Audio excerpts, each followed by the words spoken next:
اب یہاں ایک سوال ہے، وہ یہ کہ جنوں کو وہ مانتے تھے، شیطان کو مانتے تھے، اور ستاروں کو ماننے کا بھی سمجھ میں آتا ہے کہ وہ ان کی تقدیر کا مسئلہ تھا کہ یہ جانتے تھے، بتوں کو کیوں مانتے تھے اور کیوں مانتے ہیں آج بھی اور پہلے کے مشرکین بھی؟ میں کبھی کبھی پہلے یہ بات سوچا کرتا تھا جب مجھے اس مسئلے کا علم نہیں تھا پہلے، اب تو اللہ تعالیٰ نے اپنی رحمت سے عنایت فرما دیا۔ میں یہ سوچتا تھا کہ جو مشرکین ہمارے زمانے کے ہیں، جو بتوں کو پوجتے ہیں ہندوستان میں یا سری لنکا میں یا دوسرے ممالک میں، وہ بڑے پڑھے لکھے ہیں اور ڈاکٹر، کئیوں نے 3 پی ایچ ڈی کر رکھے ہیں، MBBS ڈاکٹر ہیں، ملک کے پرائم منسٹر ہیں، پریزیڈنٹ ہیں، اور سوسائٹی میں ان کا ایک بڑا مقام اور سمجھ بوجھ ہے۔ تو جب اتنی سمجھ بوجھ ان کی ہے، اتنا وہ جانتے ہیں، تو یہ کیسے ان کی طبیعت اس بات کو مان لیتی ہے کہ وہ ایک تراشے ہوئے بت اور جو ہاتھوں سے بنایا گیا ہے اور وہ بے جان ہے، اور وہ جانتے ہیں کہ یہ بے جان ہے، اس کے سامنے وہ سجدہ ریز ہو جائیں اور اس سے وہ یوں کہیں کہ تو ہماری مشکل کو حل کر دے، تو ہم پہ مہربانی فرما، اور اس کے نام کی وہ قربانی دینے لگے؟ یہ کیسے ممکن ہے؟ اور پھر یہی سوال نہیں ہے، میں پیچھے بھی سوچتا تھا کہ مشرکین مکہ ذہین انسان تھے۔ اگر ان کی شاعری زمانہ جاہلیت کا لٹریچر پڑھیں تو آپ کو اندازہ ہوگا کہ کتنے ذہین تھے، حضور کے زمانے کے مشرک، اس سے پہلے بھی۔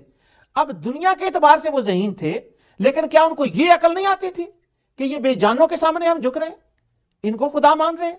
اتنی سی بات ان کے سمجھ میں نہیں آتی۔ ایک مسلمان بچہ ہے، 5 سال کا ہو، اس کو آپ کہیں کہ یہ کیمرہ پڑا ہوا ہے، اس کو سجدہ کر دو اور اسے اپنا خدا مان لو، تو وہ نیچرلی طور پر کبھی اس کے آگے نہیں جھکے گا، سوال ہی پیدا نہیں ہوتا۔ اس کو عقل ہے۔ تو کیا 5 سال کے بچے کو یہ عقل ہے کہ بے جان کے آگے نہیں جھکنا؟ تو اتنے تیرے پرائم منسٹر، PhD اور اتنی تعلیم یافتہ یہ کیسے جھک رہے ہیں، اور وہ تعلیم یافتہ کیسے جھک گئے تھے؟ کس کے پیچھے کیا ہے؟ یہاں پر 2 پوائنٹ آف ویو ہیں۔ ایک وہ ہے جو شبہ ہے، جس کا میں آج ازالہ کر رہا ہوں، ایک وہ ہے جو شبہ ڈالا گیا، اور ایک ہے جو اس کی حقیقت ہے۔ میں دونوں آپ کے سامنے رکھتا ہوں۔ جہاں تک شبہ کا تعلق ہے، موجودہ دور کے مشرکوں کے بارے میں تو وہ کلیئر نہیں کر سکتے، شبہ ڈالنے والے، اور جن کی اپنے دل میں بھی شبہ ہے، لیکن پچھلے مشرکوں کا وہ کچھ نہ کچھ کر لیتے ہیں۔ وہ کہتے ہیں کہ اصل میں جو لات، منات اور عزا اور حبل کا نام قرآن کریم میں نہیں ہے، حدیث میں اس کا ذکر آتا ہے، لیکن میں ذرا قرآن کریم پر ہی رہنا چاہتا ہوں، اسی کی آیات تلاوت کرنا چاہتا ہوں، انلیس کی کوئی بات تھوڑی سی اس کی تفسیر میں تاریخی طور پہ کہنی پڑ جائے۔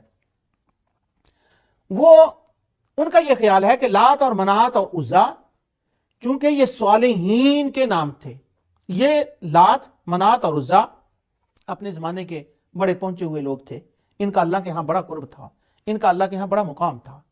تو کیا تھا کہ وہ ظاہراً بتوں کو نہیں دیکھتے تھے، یہ دیکھتے تھے کہ یہ کس کے نام پر بنایا گیا ہے۔ تو در حقیقت ان کے دل میں اس نام کی عزت ہوتی تھی جس کے نام پر بت بنایا گیا تھا، تو اس لیے وہ ان سے مرادیں مانگنے لگتے۔ تو ظاہراً تو بت ہوتا، لیکن حقیقتاً بت نہیں، حقیقتاً وہ نیک اور صالح شخص ہوتا جس کے نام پر وہ بت بنایا گیا تھا۔ یہ ایک وہ کلیریفائی کرتے ہیں کہ یہ وجہ تھی مشرکین کے اندر ان کا عزت اور احترام تھا۔ لیکن یہاں ایک سوال پیدا ہوتا ہے کہ جب وہ نیک صالح زندہ تھے پرانے زمانے میں، اس وقت کے مشرکوں نے تو ان کو نہ مانا، اور ان کے نہ ماننے کی وجہ سے وہ مشرک ہوئے، اور جب وہ دنیا سے چلے گئے تو پھر انہی مشرکوں کی اولاد ان گزرے ہوئے اپنے باپ دادا جن کا انکار کرنے والے تھے، ان پر اس قدر عاشق ہو گئے کہ ان کے نام کے بت بنا لیے۔ تو وہ کہتے ہیں اس کے اندر عقیدت تھی، محبت تھی، وہ محبت کی وجہ سے اس کو مانتے تھے۔ لیکن اب اس بات کا وہ جواب نہیں دیتے کہ چلو یہ تو تم نے گھڑ لیا کہ ہاں وہ عقیدت کی وجہ سے مانتے تھے، بزرگوں کے نام کے بت بنائے گئے تھے، تو آج مشرک جو سری لنکا میں، ہندوستان میں، چائنا میں، پوری دنیا بھر میں بتوں کو پوج رہے ہیں، ارے اللہ کے بندو یہ تو بتاؤ کہ یہ کن کی عقیدت میں دندہ ہو رہا ہے، یہ کن کی عقیدت میں پوجا جا رہا ہے، یہ کن کی عقیدت میں ان کو خدا مانا جا رہا ہے؟ چلو وہ تو تم نے اپنا معاملہ کر لیا۔ قرآن کریم کی کسی آیت سے یہ بات ثابت نہیں ہے کہ انہوں نے کبھی یہ کہا ہو مشرکین نے کہ یہ نیک اور صالح بت ہیں، ان کے نام پر بت ہیں، اور ہم عقیدت کی وجہ سے ان کے ساتھ یہ کر رہے ہیں۔ نہ قرآن میں ہے، نہ مرفوع حدیث میں ہے۔ ہاں 1-2 تاریخی روایتیں ہیں کہ انہوں نے ان کے بت بنا لیے تھے، لیکن آج اس کا موضوع نہیں ہے۔ اللہ تعالیٰ کی توفیق سے ان تاریخی روایات کا جائزہ میں جر و تعدیل علم تاریخ کے حوالے سے آپ کے سامنے انشاءاللہ میں وہ رکھوں گا کہ ان تاریخی روایتوں کی کیا حیثیت ہے۔ لیکن اب یہاں اتنی بات سمجھ لیں کہ ان کو کیوں مانا جا رہا تھا۔ یہاں پر قرآن کریم کی ایک آیت پہلے سن لیں، تاکہ جو بعد میں نے ایک دو روایتیں بیان کرنی ہے نا، وہ ان کو قرآن کی آیت کی تائید حاصل ہو جائے اور آپ سمجھ لیں کہ ہاں یہ روایتیں درست ہیں۔ حضرت سیدنا موسیٰ علیہ السلام آپ کو طور پر تشریف لے گئے اللہ تعالیٰ سے ہم کلام ہونے کے لیے، کتاب لینے کے لیے۔ یہ واقعہ آپ نے ہزاروں بار زندگی میں سنا ہے، میں صرف اس کا ایک پارٹ لینا چاہتا ہوں جس کا تعلق میرے موضوع کے ساتھ ہے۔ جب حضرت سیدنا موسیٰ علیہ السلام وہاں چلے گئے تو بعد میں ایک شخص تھا جس کا نام تھا سامری۔ اس نے کیا کیا کہ اس نے لوگوں کے پاس سے سونا جمع کیا، اور سونا جمع کرنے کے بعد اس کا ایک بچڑا بنا ڈالا۔ جب اس کا بچڑا بنا ڈالا تو لوگوں سے کہنے لگا کہ یہ تمہارا اور موسیٰ کا خدا ہے، ھذا الہکم و الہ موسیٰ فنسی، یہ ہے تمہارا خدا اور موسیٰ کا خدا، وہ اس کو بھول گیا۔ تو اللہ تعالیٰ فرماتے ہیں فَأَخْرَجَ لَهُمْ عِجْلًا جَسَدًا لَهُ خُوَارٌ فَقَالُوا هَذَا إِلَٰهُكُمْ وَإِلَٰهُ مُوسَىٰ فَنَسِي۔ یہ 88 آیت ہے سورہ طٰہٰ کی۔ تو اس نے ان کے لیے ایک بچڑا نکالا، بے جان دڑ کا، ایک بے جان دڑ تھا اور گائے کی طرح بولتا تھا، جسد اللہ خوار، اس کے اندر سے گائے کی سی آواز آتی تھی۔ اب جب گائے کی آواز آنے لگی تو جو بنی اسرائیل تھے انہوں نے اس کو پوجنا ماننا شروع کر دیا، اس کو خدا مان لیا، اور اس نے یہ کہا تھا کہ یہ تمہارا بھی خدا ہے اور موسیٰ علیہ السلام کا بھی خدا ہے، نعوذ باللہ من ذالک۔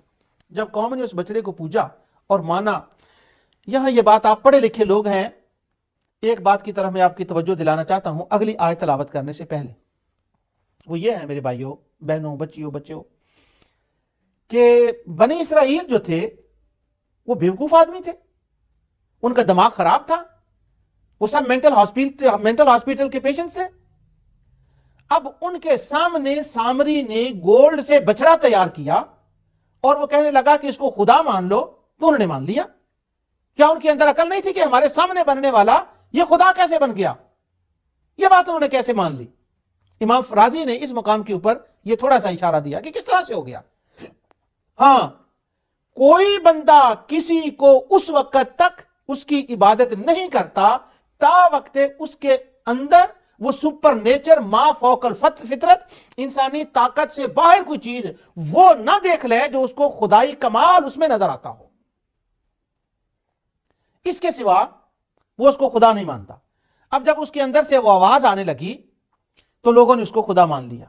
تو مانا یہ نکلا کہ خدا اس لیے مانا تھا کہ اس کے اندر سے آواز آتی تھی۔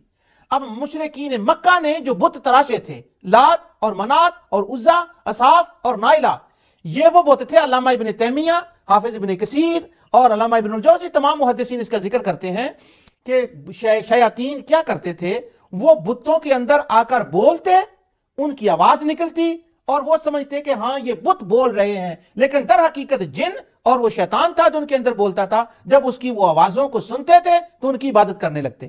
آج بھی آپ ہندوؤں کے یہاں چلے جائیں، وہ آپ کو بتائیں گے ہمارے فلاں بت کے اندر سے یہ آواز آئی تھی آج سے 100 سال پہلے، 200 سال پہلے، 70 سال پہلے، تو یہ جنوں کی آوازیں ہوتی ہیں۔ اور علامہ ابن تیمیہ کو تو فتاویٰ پورا بڑا پڑا اس کے اندر، فتاوی ابن تیمیہ کے اندر تو، کہ ہاں ان کے اندر سے آوازیں آتی تھیں، وہ بولتے تھے اور آج بھی آتی ہیں۔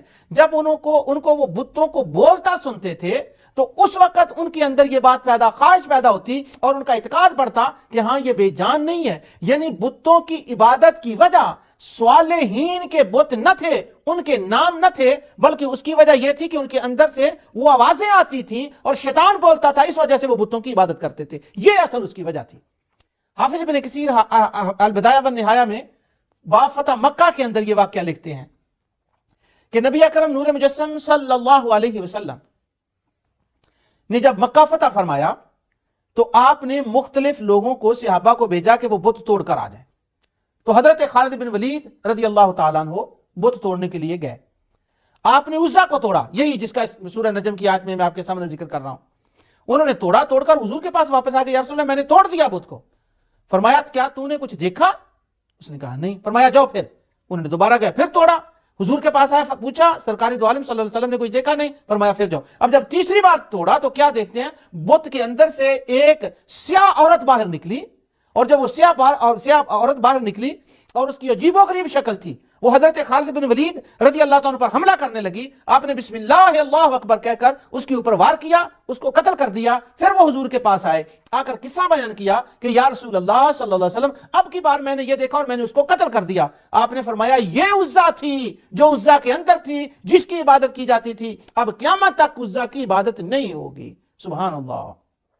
اب آواز نکلنے والی بات بھی, اور اس کے اندر سے جنات کے نکلنے والے کی. اب میرا سوال ان اپنے دوستوں سے ہے جو دن رات اس کے اوپر زور دیتے ہیں کہ مشرکین مکہ نے صالحین کے بت بنائے تھے, وہ اصل میں صالح تھے. اب بتائیں اگر وہ صالح تھے تو جب بت توڑا گیا تھا تو اس کے اندر تو کسی ولی کامل کو نکلنا چاہیے تھا, وہ جن عورت اس کے اندر سے کیوں نکلی؟ معلوم ہوا وہ صالحین کے بت نہیں تھے, وہ کاہنوں نے جنات کے نام پر ان کو بتایا تھا کہ یہ جنوں کے نام ہیں, ان کے نام کے بت بنا لو. اور وہ بت جو تھے, یہ معارف القرآن جیسی تفسیر میں ما نعبدهم الا ليقربونا الى الله زلفى اور کی تحت میں مفتی محمد شفیع صاحب نے یہ لکھا کہ انہوں نے وہ بت جو تھے وہ جنات, ملائکہ, حتیٰ کہ نعوذ باللہ اللہ کی ذات کی شکل پر بنائے ہوئے تھے. اور علامہ ابن الجوزی نے تلبیس ابلیس میں بھی یہ ذکر کیا کہ وہ ملائکہ, جنات اور خود رب العالمین نعوذ باللہ نقل کفر نباشن, ان کے اوپر وہ بنائے ہوئے تھے, ان کی شکل. صالحین کا سرے سے کہیں کوئی تذکرہ ہی نہیں, کوئی بات ہی نہیں. یہ قرآن کریم کی تمام آیات میں نے آپ کے سامنے رکھ دی, تاریخی حوالہ جات میں نے آپ کے سامنے رکھ دیے. اب آخر میں دو سوال ہیں جو اس بات کی تائید میں پیش کیے جاتے ہیں کہ ہاں جی وہ صالحین کے بت تھے.